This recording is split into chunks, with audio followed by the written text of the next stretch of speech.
A craftsman battles for perfection, never willing to give in or walk away. I'm Eric Gorges. I built custom motorcycles from the ground up, using the tools I was born with and skills passed on by countless generations before me. I wasn't always a motorcycle builder.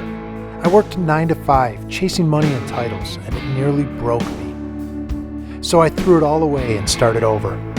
I decided to work with my hands to feed my soul, and I've never looked back. I believe there's a craftsman in all of us. Join me on a quest to uncover the skills that built our society, one craftsman at a time. We'll discover what drives the men and women who I call my heroes. We'll learn their craft and maybe even find some inspiration along the way. There's a part of you in everything you do, your legacy, a craftsman's legacy. For centuries, the chair served as a symbol of state and dignity among the upper class.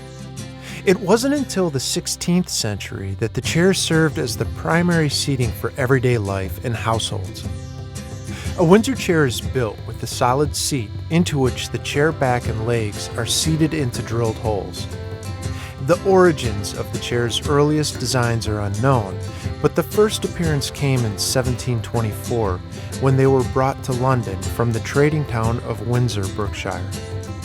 Today, the Windsor chair has continued to thrive in popularity thanks to the dedication and passion of craftsmen like Curtis Buchanan.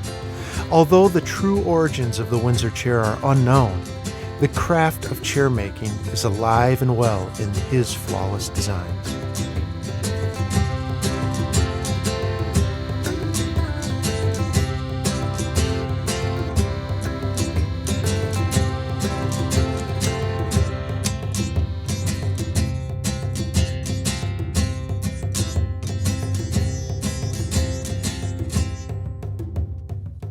Hi, I'm Eric Gorges. Good to meet you. How are you? I'm great. I brought a little Detroit weather with me. Thanks. It's beautiful. Let's go inside and get warm. That's a good idea. It's peaceful with the snow, you know? Yeah. I like it. So you're a chair maker? Right. How long have you been doing that? 32 years. How did you ever get into making chairs for a living? I wanted to stay home. Yeah? I wanted to be where my girls were. I wanted them to know where I worked. I wanted them to know what the shop smelled like. And I wanted to be able to get them off the bus when they came home, take their lunch to school if they forgot it. I started doing a little woodworking and then discovered a draw knife and a shaving horse and splitting wood straight from the log. And I figured that didn't require much money to get going, so I could do that. What did you do beforehand? I did some carpenter work and went to college and traveled. You didn't really grow up in a house of craftsmen, or did you? No, but I grew up like probably a lot of people did. Our parents were from the Depression, and if they wanted something, they did it. They built it. Right. You know, so, and I was side by side with Dad all the time. At what point in time did you find that way and start making things? Well, I defaulted to carpenter work, which is what I did in college to make money. And then Marilyn and I got married, and I just kind of continued down that path. I knew I didn't want to work in an office, so I didn't ever interview for a job after college. There was this old fella that we happened to live next door to that had a shop, and I ended up working with him in the shop. And we got along just great, and that got me kind of a taste of it. Really, the key was meeting Dave Sawyer. Just happened to run across him, and he was one of the few people making Windsors in the country at that time. Making Windsor chairs by hand? Right, yeah. And I just happened to run across him, kind of serendipity-like, and he just opened up all his information to me. Can you explain to me what makes a chair a Windsor chair?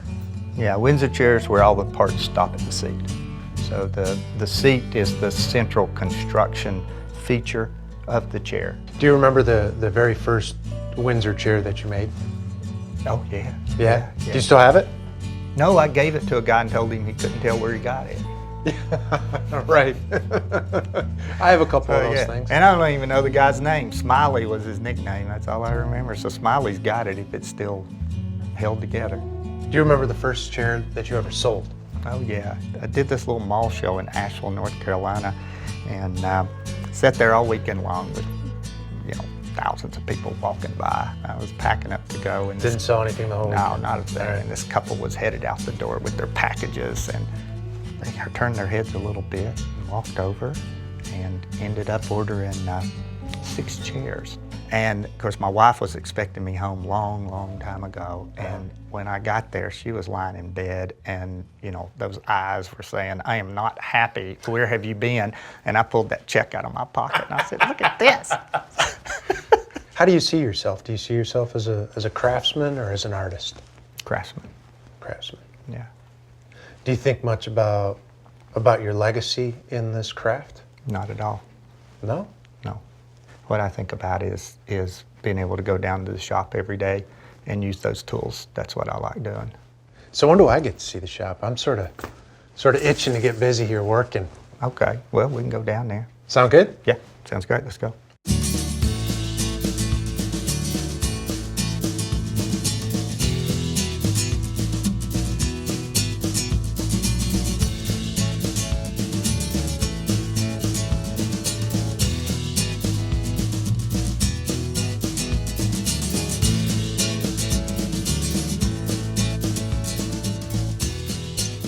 This is beautiful. Oh, thanks. Rustic. It's a great place to work. Yeah, let's go to the pile here. So this is stuff I've split up already. All right. And so I'm gonna get, what I'm gonna be making, I need some red oak. So there's some maple in here, there's some white oak, and but for this particular chair and this part, I want red. My first splits are gonna be done with wedges. How do you decide where to split it? In half. Okay.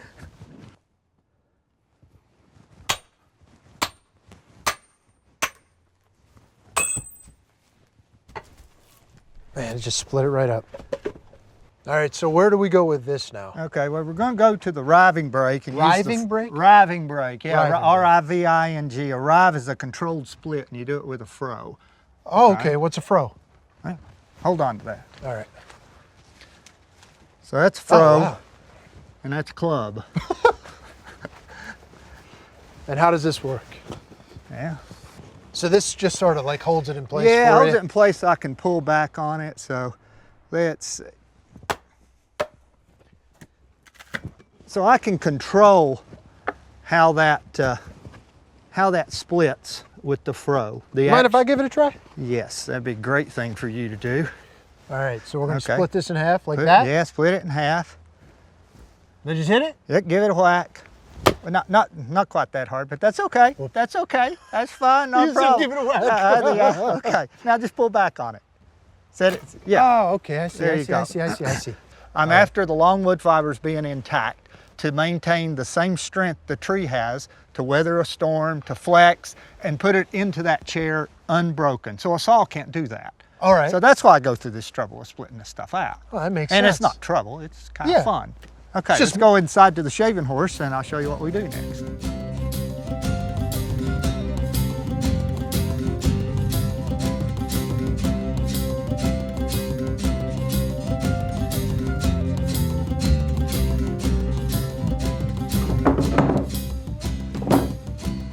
So this Okay. is going to be our chair, right? That's the chair right there. Yeah, it's amazing, but firewood to some people, but chair to me. Yeah, so this is the chair that I'm gonna make. So the first thing we'll do is show you how to make these spindles right here, okay? Awesome. So let's walk over to the shaving horse. Got a draw knife here, lock it into the shaving horse, see how your body works in one with it. The large part of that spindle that I showed you is 3/4 of an inch, right? So the fat part right there is 3/4 of an inch. Right. So now, now this is green wood. I work it like that because it's easy to cut, it's fun to cut. It's easy to shape it and shape it fast. And then after I shape it, I'm gonna put it in the kiln and dry it. Oh, okay. So instead of drying the wood before you work it, like most woodworkers do, I work it and then I dry the And wood. then dry it afterwards. And then I dry the wood, right. So I'm gonna take this marking gauge and it's set at 3/4 and it's gonna give me a little scribe line. And now I'm gonna cut down to the line. that. So what I'm going to let you do is remove this part right here. It's a user-friendly tool, you know. So. Well, you make it look like a dance. So start kind of up at the top and maybe cut a little corner to begin with to feel how the knife works. Like this? Yeah. So pull it towards you. Yeah. Ah.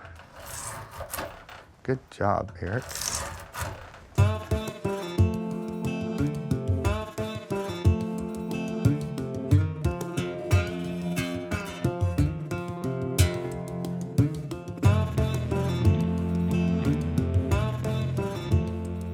I don't think I've ever used another machine like this where I've honestly felt like a main part of the machine. I mean, you're using both your hands, your feet, your body weight. I mean, it's pretty incredible. Right, I could have kept taking that down to a toothpick. Yeah, yeah, and you know, I've whittled, I don't know how many spindles, I've whittled maybe 40,000 spindles in 30 years. Oh my gosh. And I always look forward to whittling spindles. I never get tired of it. So right here, I've marked this spindle at the ring there, which is the large diameter.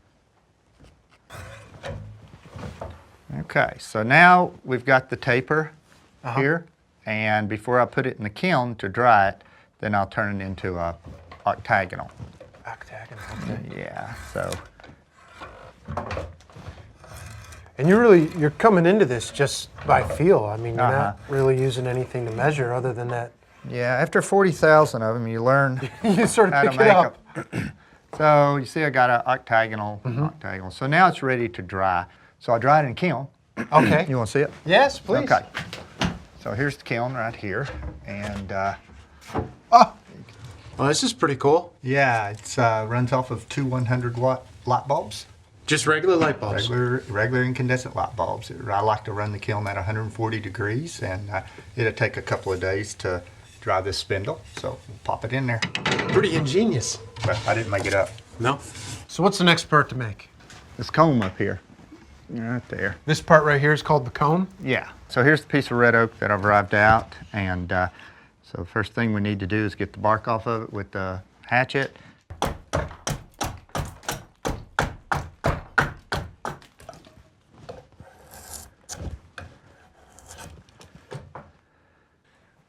So we've got this piece all done. Right. And what do we do next? All right. So need a pattern. So that's what we're going to be drawing on it to saw it out. Let's get a center line, or thereabout. Do you always use half patterns, or do you ever make a full pattern? No, it's always half patterns. Just a preference? Well, they match each other then. Right. And then what are you going to cut this out on? I'm going to go to the bandsaw and cut it out. Okay, let's go there and I'll saw this out. Right on.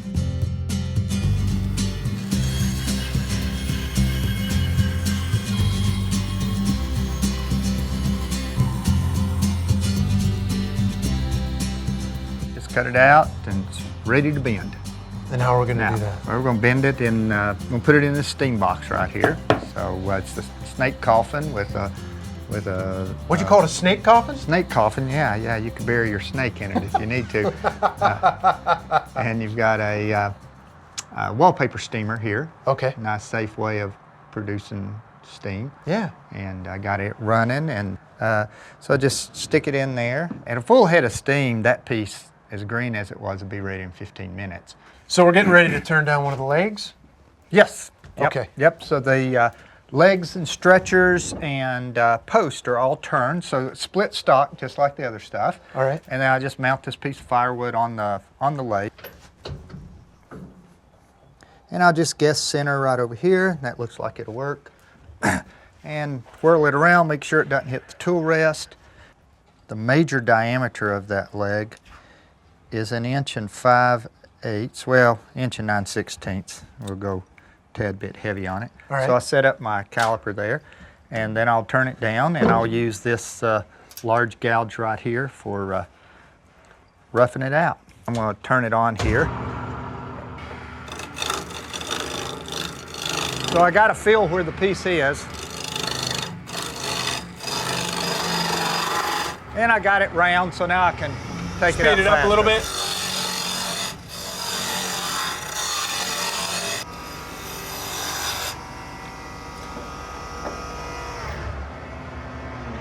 So you're right in there. And there we go. So now we're at the diameter that we want. All right, so we have the billet cut. Right. And now we're going to take a pattern and transfer marks I'm onto gonna it. take a stick with some marks on it. Stick with marks on it? Yep.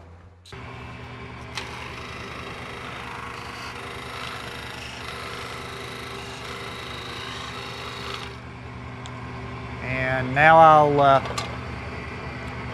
just take a parting tool.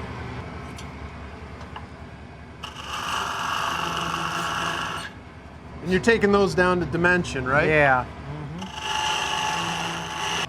Now the reason you're doing that is so that you can cut into it and still have those lines there, right? See all those lines there, so score lines are there. And of course on those where the bobbins are, we'll get V cuts like the leg has in it. Okay. Now I'll just take it down to those depths. You wanna give it a try? Do you mind? Jump in there. Awesome. How's that? Good. All right, I've gotten it sort of close, but I want you to take it over. Okay. So that's the taper that goes up into the seat. So I'll want to put a little concavity in it.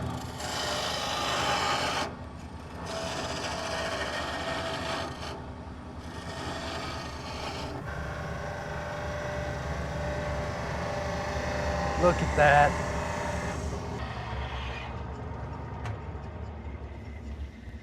Man, you made that look easy. Well, it's not too hard. Very fast. So there we go. We got our turnings ready. Wonderful. Hey, do you think the comb is done steaming? Yeah, I believe that we're ready to bend it. Oh, So cool. let's go do that. We've set up our form, right? All right.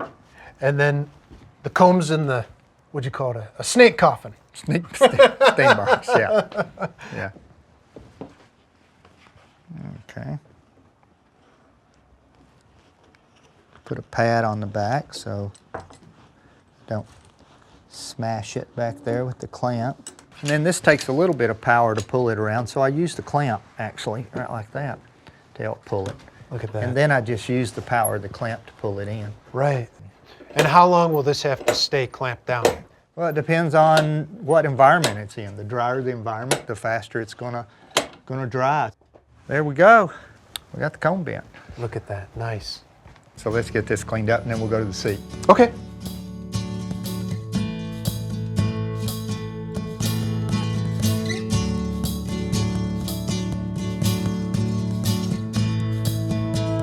What can you tell me about the base of the seat?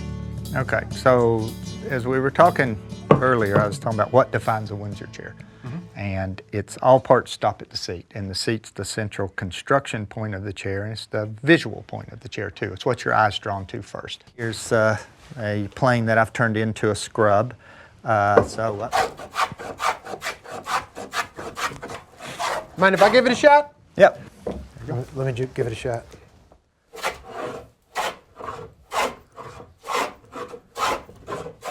You want me to finish her up? You do it a lot faster. Okay.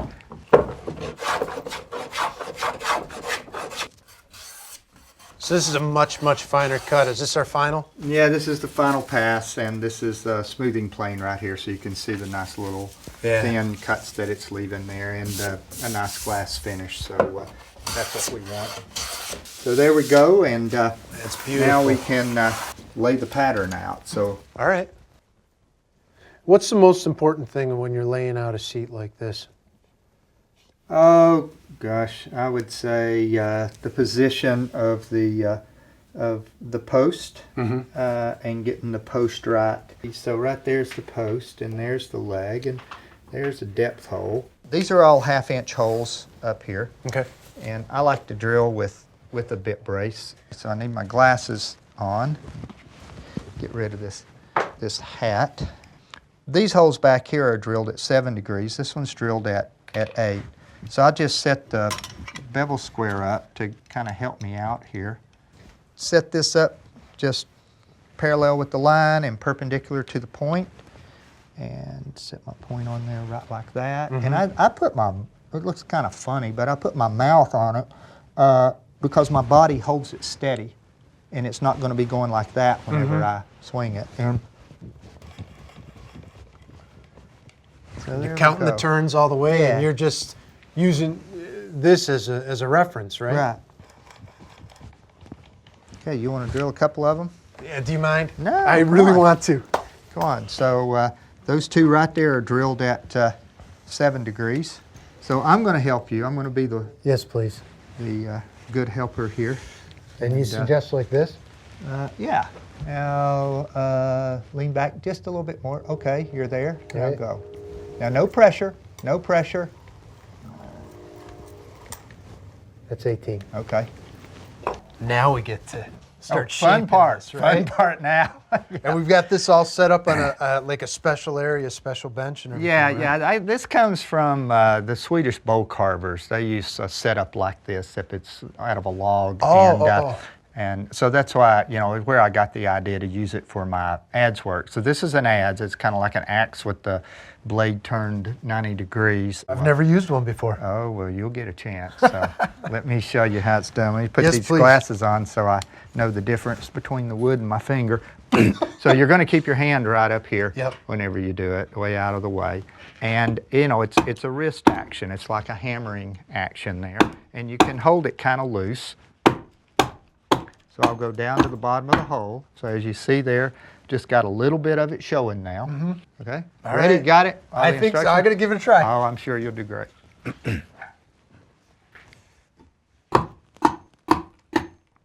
This is a great tool. I've never used one before. I mean, this is really a... Yeah, it's a fast tool. What kind of tool is in your hand? Well, this is a scorp. Skort? Scorp? Scorp. Yeah, some people call it end shave. I'll start out with the scorp cutting cross grain again, just like we were doing, right? There you go. I left a little bit for you right up here. How's that? Good.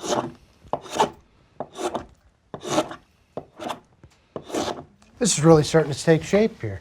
Yeah, it's getting there. So what we need to do now is saw out the front on the bandsaw. So Okay. that's what we'll do. So let's go to the bandsaw.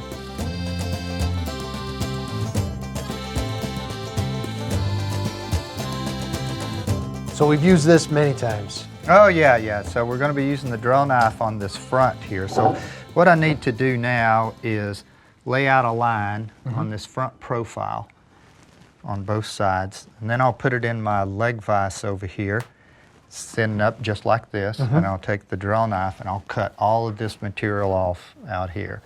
And then we'll be ready to start putting this thing together. We're getting really, really close. Looks like we got everything here to make a chair. Yeah, amazing, isn't it? Yeah, that's a lot of work. Yeah, we do. So now all we got to do is just bore holes, not a thing to it at all. Just bore all these holes in these legs and bore holes in this cone and glue this thing up.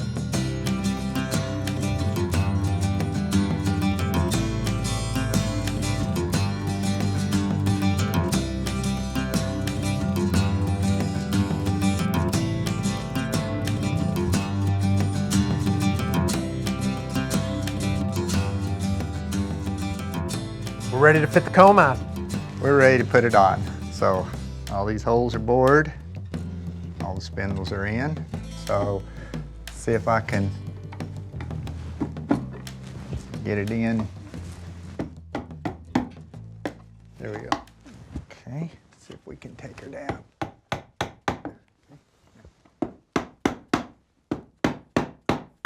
We're finished. We are.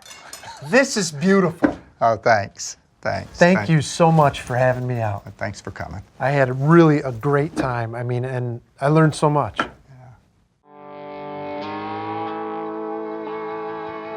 What an amazing time with Curtis. His workshop is so inspirational. The smell of a wood-burning fire and the sound of a draw knife slicing through the wood. It's hard to imagine a more perfect environment to create a handcrafted Windsor chair. I'm honored to have spent a few days with Curtis.